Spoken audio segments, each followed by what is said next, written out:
पाक फौज में पीटीआई चेयरमैन इमरान खान जे बयान ते घणी कावड़ ऐं ॾुख आहे। आईएसपीआर चयो आहे पाक फौज क़ौम जी हिफ़ाज़त ख़ातिर जानियूं कुर्बान करे रही आहे। नाज़ुक वक़्त में सीनियर क़यादत खे तकरारी बणाइण जी कोशिश अफ़सोसनाक आहे। पाक फौज मेरिट ते यकीन रखे थी।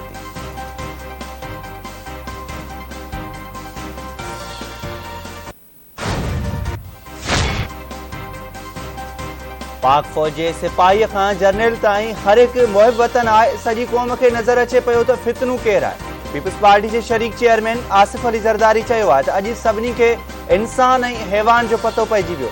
हिन शख़्स मुल्क खे कमज़ोर करण जो ठीको खंयो आहे, पर संदन हूंदे ईअं नथो थी सघे। पोइ इदारनि खे हिन शख़्स जे हौस ख़ातिर तकरारी बणजण न ॾींदा।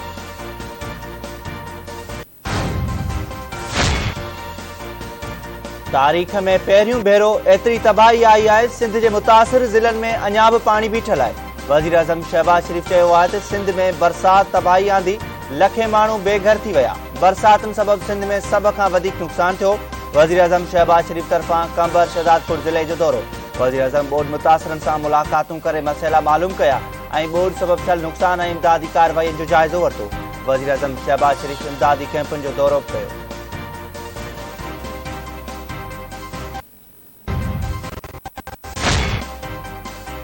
मंशूर ढंढ खे कट ॾियण बावजूद पानी की सतह में लाथ न आई। मंशूर ढंढ में पानी की सतह 24 फुट ताईं पहुची वई। बाग़ यूसुफ वटां ॾिनल कट वधी 200 फुट थी वियो। अड़ल वाह ऐं मोहलिक खां पानी जे निकाल बावजूद MNV ड्रेन में चाड़ बरक़रार। कट बावजूद पानी की सतह में अध फुट वाध अची वई।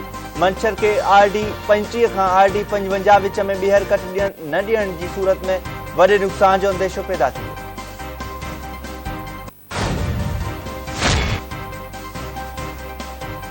सिंध में 2025 रिलीफ कैंपूं क़ाइम कयूं वयूं आहिनि। 5,42,412 मुतासिरनि खे कैंपनि में मुंतक़िल कयो वियो आहे। इतलाती सूबाई वज़ीर शर्जील मेमन चयो आहे त मुतासिरनि खे खाधो, पाणी, मच्छरदानियूं ऐं दवाऊं ॾिनियूं पयूं वञनि।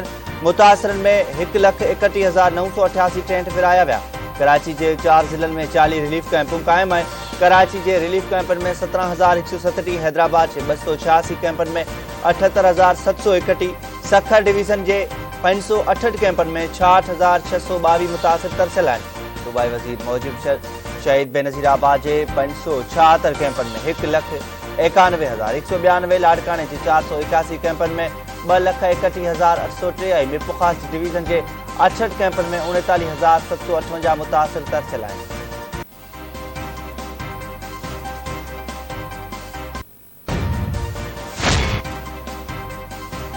लाइव स्टॉक खाते के 27 अरब रुपयनि जो नुक़सान पहुची चुको आहे। लाइव स्टॉक जे सूबाई वज़ीर अब्दुल बारी पिताफ़ी चयो आहे त सिंध में बरसातुनि ऐं ॿोॾि सबबि 24 ज़िला पाणी हेठि बीठल आहिनि। हिन वक़्त ताईं 80,000 खां वधीक जानवर मरी चुका आहिनि ऐं चौपाई माल लाइ चारो बि ख़तम थी वियो आहे।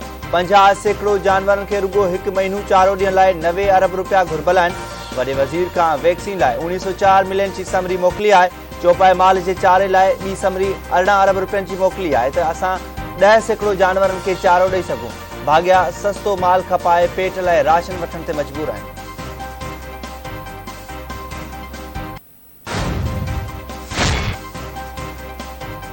छा फौज बाबति बयान ॾेई इमरान संदन मोराल डाउन करणु चाहे थो? इस्लामाबाद हाई कोर्ट जे चीफ जस्टिस अतर मिनल्ला इमरान खान जे तकरीर ते पाबंदी ख़िलाफ़ दरख़्वास्त ते ॿुधणी दौरान रिमार्क्स ॾिना आहिनि। जस्टिस अतर मिनल्ला चयो आहे त वॾा ज़िम्मेवार माण्हू गैर ज़िम्मेवाराना बयान ॾींदा आहिनि। पैमरा खे कानून मूजिबि कमु करणो आहे। अदालत का मुदाख़लत न कंदी। छा सियासी लीडरशिप अहिड़े क़िस्म जी हूंदी आहे?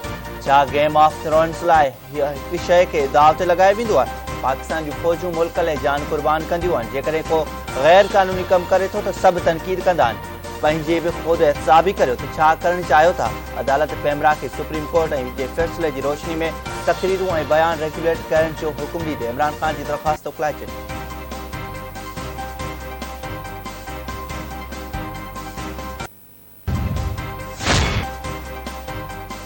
इदारनि खे बदनाम करण लाइ इमरान नियाज़ी जो नफ़रत भरियूं ॻाल्हियूं हर ॾींहुं नए सतह ते छुई रहियूं आहिनि। वज़ीर आज़म शहबाज शरीफ़ समाजी राब्तनि जी वेबसाइट ते जारी बयान में चयो आहे त हाणे इमरान खान हथियारबंद फ़ौज ऐं उन जी क़यादत ख़िलाफ़ सिधी रीति किचिरो उछलाइण जी ज़हरीला इल्ज़ाम हणण में मुलस आहे। इमरान नियाज़ी जे नापाक एजेंडा वाज़े तौर ते पाकिस्तान खे तबाह ऐं कमज़ोर करणु आहे।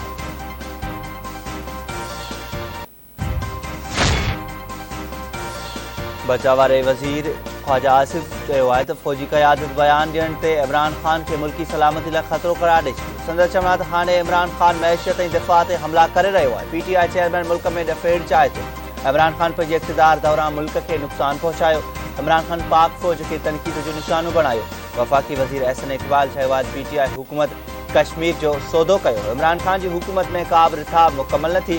इमरान ख़ान पंहिंजे परॾेही डोनर्स जे एजेंडा ते कमु करे रहियो आहे। संदसि तक़रीर अवाम जे शऊर जो मज़ाक़ उॾाइण बराबरि आहे। इमरान नियाज़ी जे खूदे मुल्क खे कंहिं दुश्मन जी ज़रूरत न आहे।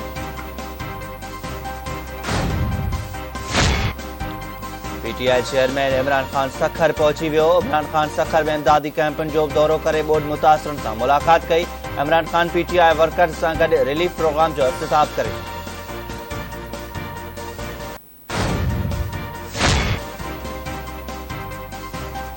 ठटो बरसां सिंधु नदीअ में चाड़ केतिराई ॻोठ पाणी हेठि अची विया। ॻोठ ॿुॾण बाद रहवासी महफ़ूज़ हंधनि ते पनाह वरिती। आबपाशी खाते मूजिबि ठटे वटि 5,70,000 क्यूसिक खां वधीक जो वहिकिरो गुज़री रहियो आहे।